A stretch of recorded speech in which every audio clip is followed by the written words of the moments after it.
This is Pet Life Radio. Let's talk pets.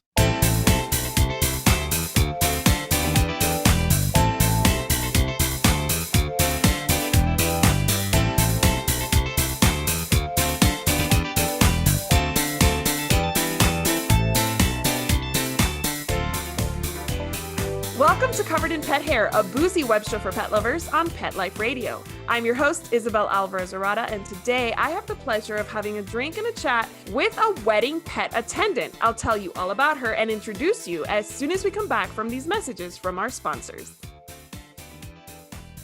Welcome back to Covered in Pet Hair. I'm your host, Isabel Alvarez-Arada, and today I have the pleasure of having a drink and a chat with a pet care business owner, a cat and dog person, a foodie, a cocktail lover, tea drinker, someone with a pretty serious sweet tooth. She's originally from New Orleans, currently lives in Castleberry, Florida. She loves a road trip and is a hopeful world traveler. She's wife to George and has an upcoming 20-year anniversary to celebrate. And she's mom to Daniel, a 14-year-old teenager who takes drum lessons. That's all you need to know about that. Her name is Jenorise Mejia, and she is a wedding pet attendant. Welcome, Jenorise. Thanks so much for having me. Oh, it's my pleasure. I'm so excited to see you again and to get into your new project of wedding pet attending. But before I go any further, anybody participating in our drinking game today, anytime you hear this word, which will be wedding related, take a drink, but make sure you're over 21 to drink, or however old you need to be in whatever country you're watching from. Never drink and drive, and always drink responsibly. What are you drinking today, Jenorise? I am drinking Barboursville Moscato. It's their Filet-O Moscato. It's absolutely delish. And it's from Virginia, right? Barboursville is a winery in Virginia where I think I've been to that one. It's a wonderful winery. I went to Virginia in November for Thanksgiving to get away, get out in the mountains. And on the way back home, we stopped at Barboursville Vineyard and did some wine tasting and came back with 12 bottles of wine. So nice. I think we bought 3 of those. Nice. Well, thanks for popping one today for me in honor of my previous life in Virginia, because I'm pretty sure is Barboursville in Charlottesville?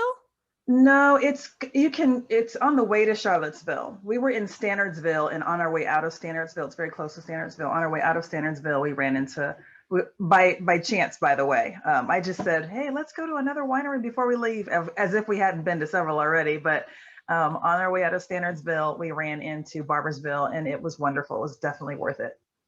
Virginia wine country is so beautiful. I think people who haven't been have no idea just how nice it is. Yes, and even if you're not a big wine drinker, there's a cider. There's a cider vineyard there. You can go to a cider vineyard. Should I say that again? What is it? Is it called a cider vineyard? What is a cidery? It's called Cider Works. What is the name of that place? Cider Works. I think it's called Cider Works Vineyard. I think it's called, but it's a cider vineyard. It's an actual cider vineyard. I'm having an espresso martini today because I've had a rough week and I was feeling a little low energy, and so vodka, Kahlua, and espresso. That sounds. It gave me life, one of my favorites. Vodka can give you life. Yeah, I'm feeling a couple lives, yeah, or 9 lives if I were a cat, yeah, for sure. So cheers! Thank you for being on the show. Thank you for sharing your expertise with us. Thank you so much. So, Jenorise, you're the only person so far that I've interviewed on this show that doesn't have a pet of their own in their home, and I want to highlight that because I want to highlight that you can be a pet lover and not have a pet at home, right? Yes, it is definitely possible. Now, I will say, don't tell anyone, but I keep wanting a turtle because they do live a long time. I had a client who had a turtle who unfortunately passed away in the last few months, but her turtle was 36. She's had that turtle since she was like 4. And so they last a long time. But I also kind of think that I want maybe a mouse or something like that can like put in a ball and run around my house on his own. But I know that I don't want a cat or a dog because it's going to be my cat or dog. And I personally don't have time for a cat or a dog. And after a week, my son won't want to pick up poop and my husband's not going to do it. So it'll be my dog or my cat. And so see, you don't actually have to have them in your house, or you can try something different, like a mouse or a ferret well, ferrets are a little feisty, but something a little smaller, a betta fish. There you go. Yeah, for sure. For sure. I mean, we need to normalize being a pet person who doesn't currently have a pet. And that's okay. Right. For whatever reason it is, you can still be a pet aficionado. You run a pet care business in Florida. So you have plenty of access to pets. You get your fill and then you get to return them. Just kind of like the people who love babies but don't want babies of their own. They get to hold the baby, play with the baby, and then hand it back. Exactly. So you've got it. Yeah, so awesome. No one needs to feel bad about that. No, not at all. No. And you know what? There are a lot of people who have lost a pet that aren't ready, and they may not be ready for years. Right. And so it's okay. And that's nobody needs to have a pet when they're not ready for it or their schedule doesn't allow it. That's right. Their or their big lifestyle responsibility. doesn't allow it. Exactly. Exactly right. So I want to play a game with you because I know that you have a pet sitting dog walking business, but you're also the local wedding pet attendant. And I feel like that should make you an expert in weddings. Is that how it works? Yes, it does. It does. I actually do have a background in being a wedding planner. In my younger years, I did actually plan weddings. In my other life, I planned weddings. So I do know a lot about weddings, but actually just moving into being able to bring pets to weddings has been very natural. And very often I have to jump into other little roles while I'm there because of the background that I have. Because as you know, some things just don't always go right at a wedding. But if I can make it go right with the pets, then that's what really a lot of people just want.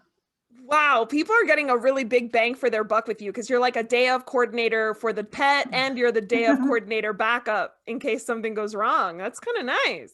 Yes, I mean, you can't just let the groom just stand there with strings hanging off of them, or you got to just jump in some kind of way and make it, help it out so that it's perfect for them. So that sounds amazing. So our first game today, because I'm going to do two and they're both wedding themed. Okay. The first one is called Marriage Matters. And it's basically just traditions of the wedding ceremony and celebration. True or false, you can say true, you can say false, you can elaborate, you cannot if you don't have any elaborating to do. Are you ready to start? Yes. All right. The first one, rain on a wedding day is always unlucky. True or false? False. It's not always unlucky. The last wedding that I did, it rained for probably 2 straight hours. And I don't know if you're familiar with the monsoon style rain that we do here in Florida. It's something absolutely unbelievable. It can literally rain 2 or 3 inches inside of an hour. And so it did that last weekend, the day of the wedding, and the wedding was outside and it was smoldering and muggy and disgusting. And we ended up bringing it inside and it turned out just as beautiful. And quite frankly, I think better because of how muggy it was the day before at the rehearsal. We were all smoldering and sweating and everyone's hair was poofing. And so it actually turned out great that we were inside. So it's not always a curse. Awesome. Discovering a spider on a bride's gown is considered a sign of good luck. True or false? False. It's true. Apparently spiders are supposed to be good luck if they're found on the gown. Isn't that strange? Now that's tradition as far as the answer goes. But if you ask a bride what would happen if she found a spider on her dress, she would not think that's good luck. And she would literally be nervous for the rest of the day. I know, it would really be upsetting. I mean, you spent so much money on this gown and now there's a spider creepy crawly on it. And then she's wondering, are there more? True. Oh my gosh. I stayed at a hotel once years ago with my baby boy, my first son. So he was about 8 months, and there was a spider's nest in the bed. And at first I was like, there's a spider and there's another spider and there's a lot of spiders. And the next I slept in it anyway with my baby boy. And then I was like, no, there's a lot of spiders. So they ended up moving my room and oh, wow. It was long story short, I got a 4-night stay for free in Tucson. You're a trooper, because at the spot of one, I would have had to rip all the sheets off. All of them. So they never confirmed, but they never denied. I think there was a nest inside the duvet. Oh. This is what happens when you're in, Tucson's very wild. This hotel was like really cool and outdoorsy, and it just, they moved in. It was hot. They moved in. All right, next one. White icing is traditionally used on wedding cakes as a sign of purity and affluence. I believe that is true. It sure is. And so those people like with different colors are starting their own tradition. Yes. According to Greek mythology, the groom must not see his bride prior to the wedding ceremony, or he risks a lifetime of marital woe. I believe that's true. Although nowadays it's no longer tradition. This is no longer tradition. So that is what everybody thinks. But according to the websites that I looked at for this game, apparently that tradition of the groom not seeing the bride before the ceremony was because they didn't want anybody to get cold feet when their weddings were arranged, because they could see the lady and be like, nah, I'm not doing that. So I think that is no longer applicable. And all those, first looks are totally safe because we're no longer arranging marriages. So let's throw that tradition out the window and let brides and grooms and brides do whatever the heck they want.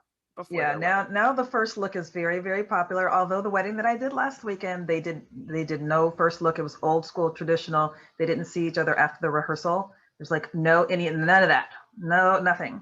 They didn't see each other after the rehearsal until they walked down the aisle. So I don't know. Like, I feel like it is, everybody has to do what works for them. We had a bit of a scramble with my husband, so he actually had to put me in my gown. Oh no. So he's the one who zipped me up into my gown, because I had one bridesmaid, she was getting dressed, my sister and my mom and my grandmother were all getting dressed. Everybody was busy, and the photographer was there for the first look, and I was like, well, I guess you're zipping me up. And so his best man came in, and I was like, hey, can you call Chris? And so he zipped me up. Chris zipped me up, not his best man. That would have been weird. That would have been real weird. All right, next one. Back in the day, a bride stood to the left of her groom to keep his right hand, aka his fighting hand, free, so he could fight off any potential suitors that tried to get in between him and the bride during the ceremony and speak out and say, what is it? I interject. Is that true or false? I'm sure in some strange place it could be true, for sure. It is true. That's what I hear, is that the reason the bride stands on the left is because he had to, be ready to throw some punches if somebody tried to get in the way. I mean, these weddings back in the day were very dramatic. Yes, definitely. Speaking of dramatic, veils were originally intended to disguise the bride from any malicious demons. I don't think that that's true. But it certainly could be, considering we went through that whole witch thing, Yeah, well, apparently it is. And apparently the tradition of bridesmaids was to confuse the demons or something. People were very, very superstitious back in the day. And I genuinely don't know what back in the day we're talking about. I'm just saying back in the day because I don't know what actual eras this is coming from. Right. But that sounds like something back in those witch days, those. Yes. Middle Ages, kind of, where everything was really dark and scary, or at least that's how it's been painted to us. All right, last one. Egyptian brides are pinched by female guests to wish them good luck. That's interesting. I could see that being true, though. It is true. Apparently it is true. And one of my best friends is Egyptian, and I was a bridesmaid at her wedding, and I don't remember this. So I'm actually going to message her. She lives in Hong Kong. I'm going to message her to verify this, but I didn't have time with the time difference to check in with her. But that sounds like a fun tradition. I kind of want to start doing funny. That is a very funny tradition. See all the different things that you could have in your wedding. I know, so long as they're like cute pinches and not like actual like toddler pinches. Then like I've hated you all your life kind of pinch. I wanted to marry him, pinch. All right, so before we go any further, what is your favorite song to dance to at weddings? favorite song to dance to at weddings. It's odd because I can pretty much dance to anything, but if it's ever played, which it's usually not, but sometimes it is if you're in the wedding party, there's a song by Etta James called At Last.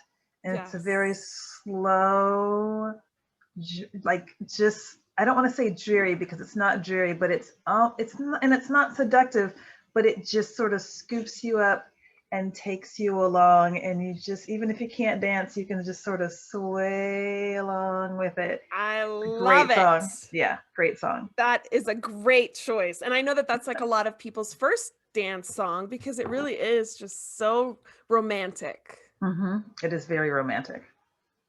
So obviously you had this experience in wedding planning years back. So is that why you decided to take this on as an additional service for your business, to do wedding pet attending? No, I think because several people had asked me about it, number one. And number two, I think people really didn't know what to do. Everyone has an idea about their wedding. Oh, I want to do this, but they don't know who to ask about that.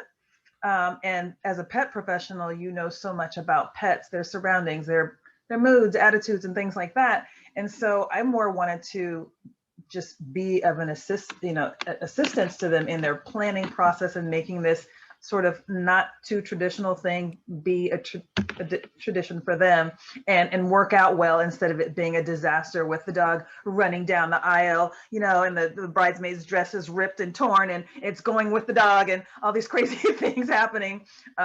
So I wanted to be able to make it beautiful instead of just this silly thing that a lot of people think that it is.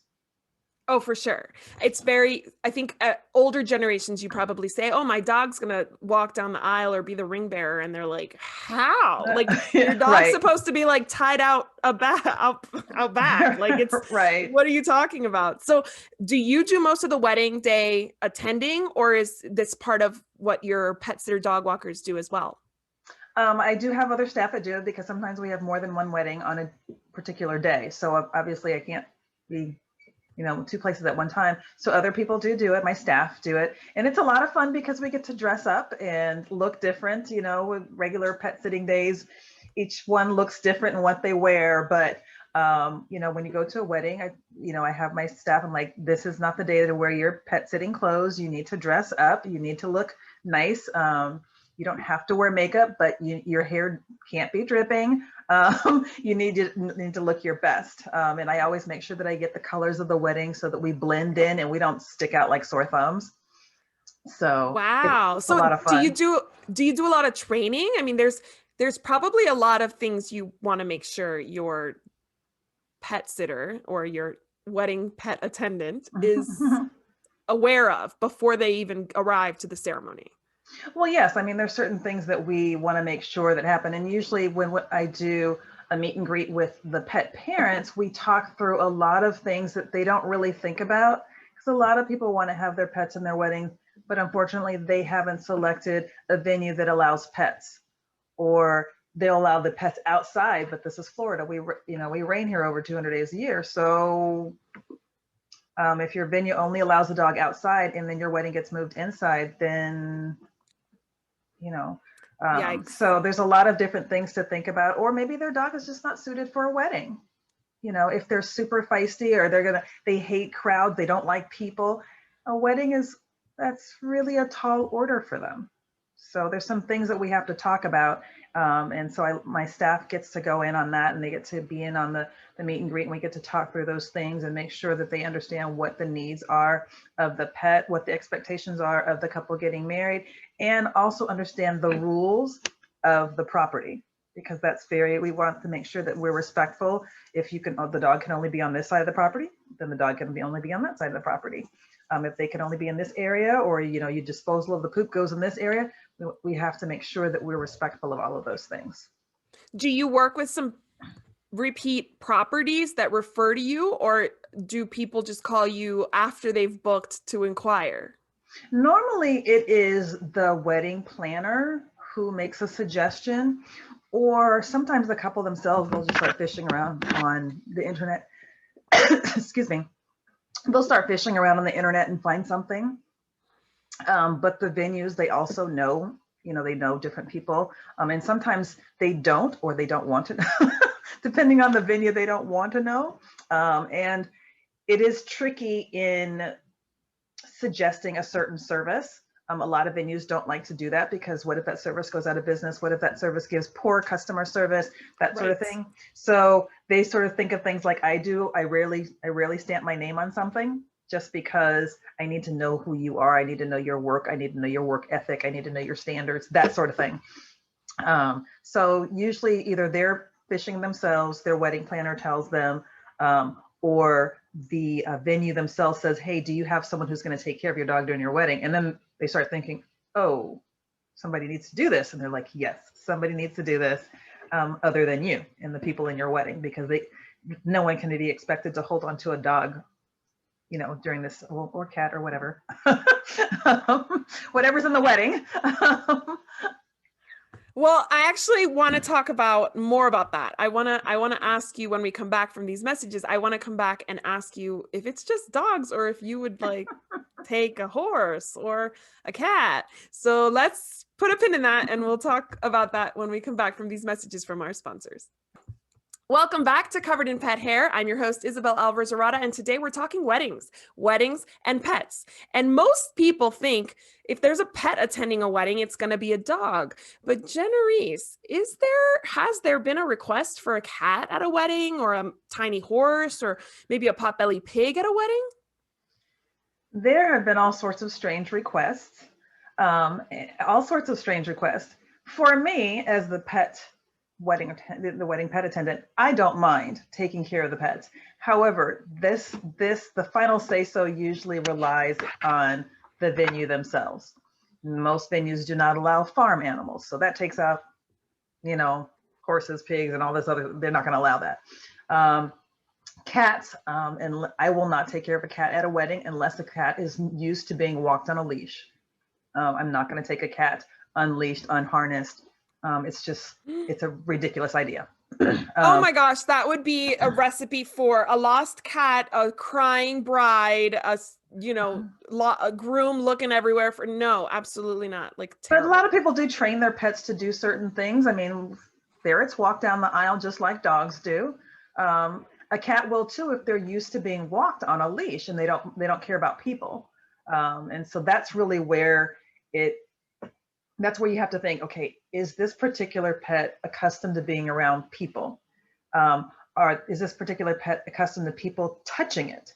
Because like the wedding that I just did, while I was walking down the aisle, and it was in a small space because we were moved from the outside inside because it rained, people were reaching out, trying to touch the dog while I was walking down the aisle, which is super distracting while I'm trying to get the dog all the way down the aisle to give the rings to the groom. And so it's distracting, but is your cat used to that? Is your ferret used to that? So you have to think, is this animal used to that sort of thing? That could actually freak out an animal.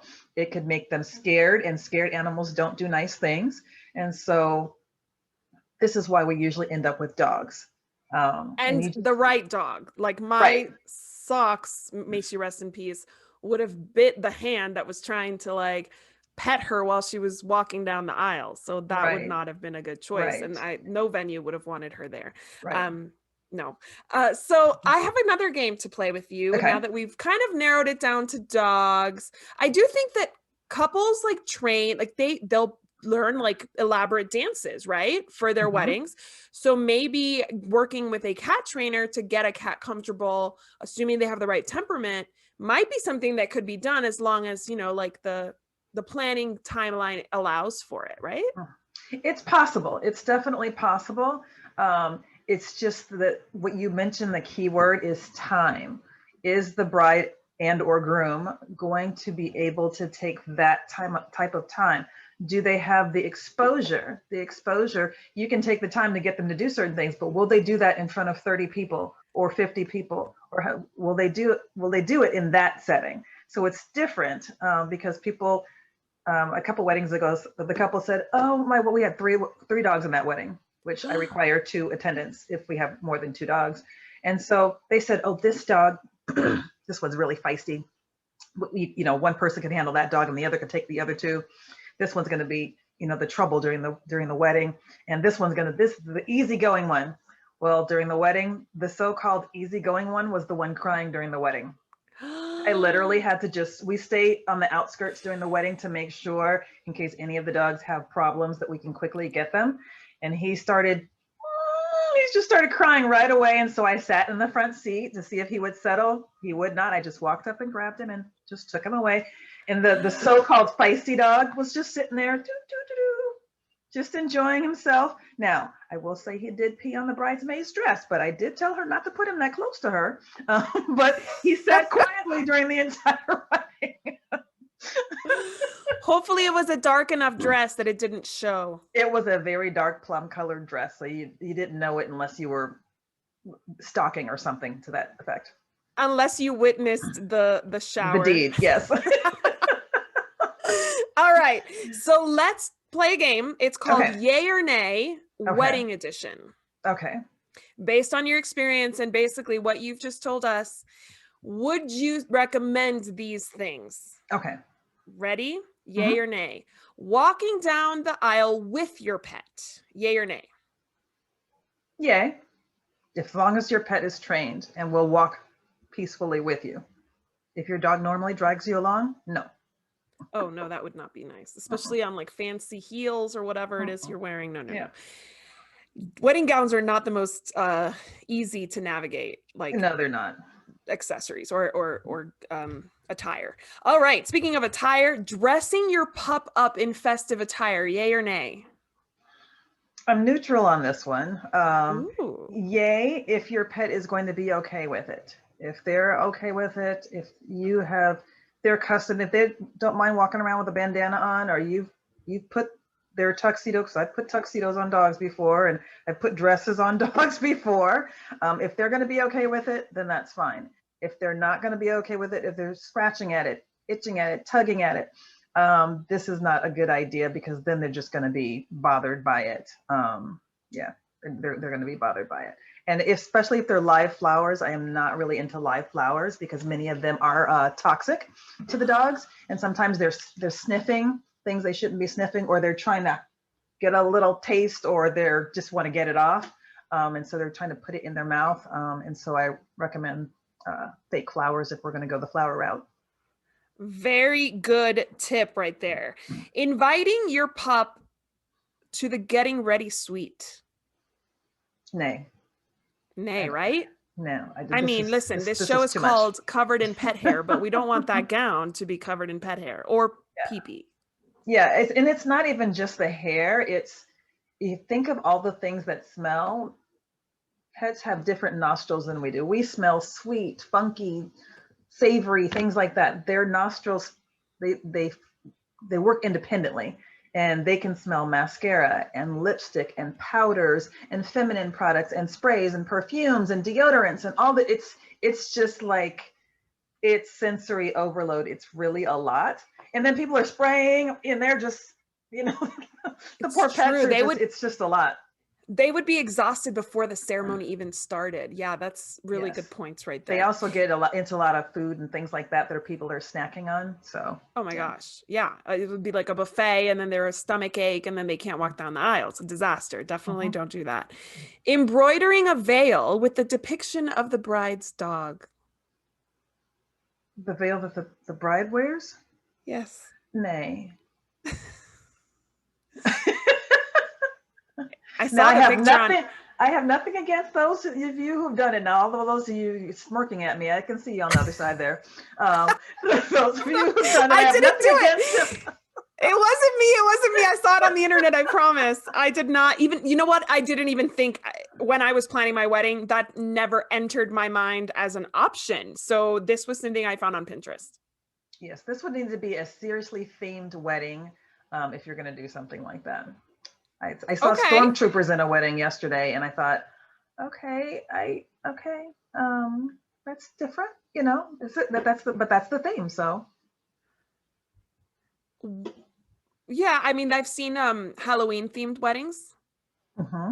Yes, the different themes if it matches the theme, but other than that, nay. Okay, Pocket square with the dog's face on it for the groom. Nay. Nay? Nay. This one was cute. I will say this one was cute. But yeah, I'm more of a traditionalist myself too. Yeah. I think in weddings, it's one of those times in your life where you can do pretty much anything that you want. But I always tell people, consider who's there. Your Grammy, who is not as non-traditional as you are, if it's really going to offend them to the deepest core of who they are, it's not going to kill you if you don't do it. So there are things to consider, because they're not going to be mad at you about it. They're going to be mad at your spouse, and they will forever hold it against your spouse. They'll love you to the end of time, but your spouse, that's not so true. Yeah, and also does it age well, right? Like, right. You're young and you're hip, but like when you're like a 40-year-old mom, or 50-year-old mom, by the time that I explain my wedding traditions to my kids, like, will they be like, what were you thinking, mom? Yeah, some things will be difficult to explain away. Yeah, for sure. And we'll have plenty to explain to our children. Let's keep the list short, as small as possible. All right. Including the pet in the first dance. Nay. I don't know if anybody has ever done that. I just made that up. I've never seen it, but I'd say anything that has to do with the reception, it's time for the dog to go home. Oh, okay. I like that. And that brings me to my next one. Puppy themed escort card display.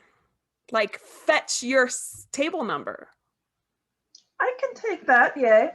It's kind of cute. Take that. It's very cute. Yes, it's cute. So for those who don't know, the escort card is the one that tells you it says your name and what table you're seated at. So that's why it would say fetch your table number. Right. And those things are something that you can really bring out your personalities a little bit more in something like that, and incorporate it in the decor. Because sometimes if you got this super glammed up wedding and then you've got some really weird quirky thing, it doesn't match, but something like that, you can sort of work in your personality into the decor. It can work. Speaking of decor, having the wedding cake designer create a replica of the couple's pets and have them either peeking out from under the base of the cake or as a cake topper. Yeah, it's a little kitschy, right? It's cute. I mean, your cake, and usually cakes are your own personality. So, I mean, you might have the woods on top of your cake. you you might have the woods, but you might have a football up there. So you never know. I think that's a personality thing too. And it can totally be tastefully done. Like the one that I saw, it was a beautiful white cake, and it would look like it was folds on the bottom, kind of like a curtain or a tablecloth, and the dog's little face was peeking out underneath it, and it was tiny. So it's cute because it was like a traditional cake with a tiny little touch. Very cute. Very cute. Okay. Yes. So another thing that the last one, would you say yay or nay to a signature cocktail inspired by the dog somehow? Yay. Yeah? Mm-hmm. All right. So let's see. What would you do if you had to come up with a signature cocktail inspired by a pet? A signature cocktail. So the last wedding I did, her name was Honey. Super sweet. She honestly looked like a little stuffed animal. She was, she's a poodle, so poodle mix. So her coat was really fluffed out. But a drink that had some kind of honey in it would be awesome, especially like a martini, like that has like honey and the glass dripping in the glass. Like a bee's knees. There's like bee's knees kind of drinks. I can't remember what's in the bee's knees, but I've had them and they have a little honey. I think maybe vodka or something. Yeah, I like that. Yeah. You see, that was quick. I'm impressed. You can always incorporate them in things like that. That's where a bride or a groom or a groom, bride, where their personalities come out a little bit more. Those are places where you can put your personality in there. And I love that for people who don't have pets that would do well in that environment, because I do think it takes a special pet to just adjust to something that's never happened in their life before and rise to the occasion. It takes a special pet. I don't think I've ever had one that would have done well in that kind of stressful situation. Either they were too shy or too temperamental, usually. So it's nice to like have ideas of ways to incorporate them while they're safe at home with the sitter. Right. Yeah. I mean, one thing that people have to understand too is to limit the amount of time that the dog is on site. They're not going to be these girls they started getting ready at 6:30 in the morning. Their wedding was at 3. Okay, so they're getting glammed up and they're starting, no, of course the guys didn't start getting ready till noon, but the guys were getting ready, but just in a different way, yeah. Right? So of course it's completely different. But I mean, the dogs, they're not on site all that long time, and you want to keep that time as tight as possible because it's a lot of stimulation. People think, oh, look how cute. And they want to pet them. Some people want to give them things. If there's some food, if there's a cocktail, this or that, they want to give them things. God forbid, if there's children there, I've literally had to just sort of go on walks just to keep them away from the kids, because the kids come with their fingers and wanting to touch and this sort of thing. And so they do get tired. And this is something that people don't realize about dogs. They will get tired. I mean, literally when we snapped the last shot with Honey, she was like, I'm ready to go home. She just started walking because she's ready to go home. She was tired. They do tire out. Yeah, I mean, it's overstimulation, just like it is for the bride, groom, the brides, the grooms, the mothers of the bride, the fathers of the bride. Everybody's exhausted by the end of the day because all the emotion that is involved and all the planning that went into it and all the prep that went into it. It's an exhausting process, especially for a dog. Yes. So tell me, what's the most unconventional thing that your clients have done to incorporate their pets in their weddings? Luckily, I don't have anything crazy that anyone has asked. I usually steer people. I try to guide people because people think, oh, well, we'll have all 3 of them walk down together. No, we won't. No, we won't. How does that work when you normally walk them? That doesn't normally walk well. One always wants to be out in the front and just pushing around, and so the other ones are jostling. So I try to guide them, and I think you can avoid strange situations if you do that work up front. When people suggest, oh, I was thinking we could do this, or I would do that. And then I said, well, did you consider this? And, because the more you consider, the more you consider. And so like we had a wedding where the floral arrangements were rather exotic. And so I always do a sniff about before the wedding. I let the dogs walk around, sniff, pee, so that they don't pee down the aisle, pee on things as they're walking down the aisle. They get, acclimated with their surroundings. But it just so happened that the main floral thing right down at the altar, all the dogs wanted to pee on it. And I thought, oh boy, those things are in their bouquets. And so I had to instruct the brides, please hold your bouquet slightly away from the dog. Plus, unfortunately, that arrangement also had some toxic flowers in it. So they had to keep the flowers away from the dogs. And so, but that one arrangement, I had to tell them, when you get down to the altar, make sure that you stretch your arm out a little bit, because they will all go beelining for that arrangement, and they want to pee on it. So I think that's the wedding pet attendant's job, is to sort of guide people when they come up with these interesting ideas of, oh, I want them to drive in on a car. I'm like, does your dog normally drive in on cars? Do you usually put your dog on the little car, the little remote control car? Your dog doesn't normally do that. Your dog is probably going to hop out.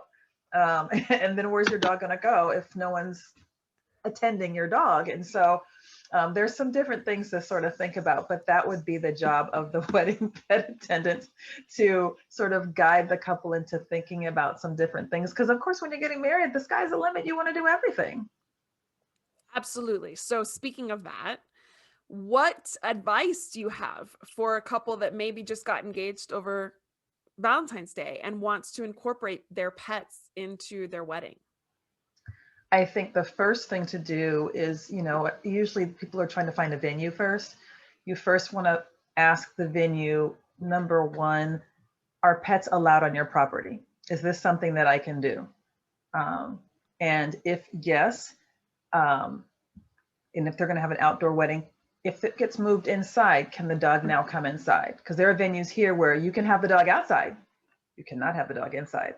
And so you would need to check and ask, what are the restrictions? Because a lot of, unfortunately, not everyone is a responsible pet owner. And so venues have had people come in and they've had their dogs pee places, they're unattended, and that's where they come up with all of those restrictions. And Of so course. check with the venue first to make sure that this is even a possibility, because if it's that important to you, you want to select a venue. You don't want to put down any money or anything like that until you first find out, does this venue allow me to have pets here? If you've got 2 pets, is it going to allow my 2 pets? If you have 3 pets, are they going to allow my 3 pets at this venue? And so you have to start asking some questions before. I would say that would be the very first thing, because that's usually the first thing that people plan, because at your venue, you usually have to plan out several months to a year or so.